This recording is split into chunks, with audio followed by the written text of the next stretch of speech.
Hello, welcome back to the channel.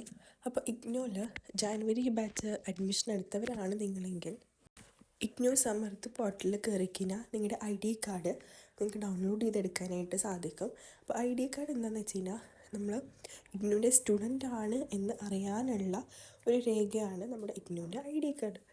നമ്മൾ എക്സാമിന് പോകുമ്പോഴും അതുപോലെ അസൈൻമെൻറ്റ് സബ്മിറ്റ് ചെയ്യാൻ പോകുമ്പോഴും പ്രോജക്റ്റ് സബ്മിറ്റ് ചെയ്യാൻ പോകുമ്പോഴും നമ്മൾ ഇഗ്നോൻ്റെ എല്ലാ ആവശ്യത്തിനും വേണ്ടി പോകുമ്പോഴും ഈ ID കാർഡ് കൊണ്ടുപോകാൻ എന്നുള്ളത് നിർബന്ധമായിട്ടുള്ള കാര്യമാണ്.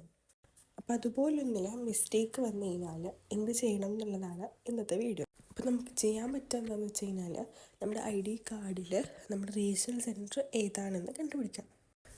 അപ്പോൾ ഞാൻ ഇവിടെ താഴെ കേരളത്തിലെ റീജിയണൽ സെൻറ്റേഴ്സിൻ്റെ മെയിൽ ID ഞാൻ താഴെ എഴുതാം. അപ്പോൾ ആ മെയിൽ ID-യിലോട്ട് നിങ്ങൾക്ക് എന്താണോ കറക്ഷൻ വരുത്താനുള്ളത് അത് മെയിലായിട്ട് അയച്ചു കൊടുക്കുക എന്നുള്ളതാണ് നമുക്ക് ചെയ്യാൻ പറ്റുക. ഇനി അതല്ല എന്നുണ്ടെങ്കിൽ ഞാൻ കുറച്ച് ദിവസം മുന്നേ സ്റ്റുഡൻറ്റ് ഗ്രീവൻസിനെ പറ്റിയിട്ട് വീഡിയോ ഇട്ടിരുന്നു. അപ്പോൾ അതിനകത്ത് സെർച്ച് ചെയ്തിട്ട് നിങ്ങളുടെ ക്വറി എന്താണെന്നുള്ളത് നോക്കുക.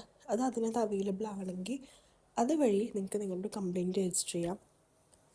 അപ്പം ഇങ്ങനെ 2 വേ ആണ് നമ്മുടെ ID കാർഡിൽ തെറ്റ് തിരുത്താനായിട്ടുള്ളത്.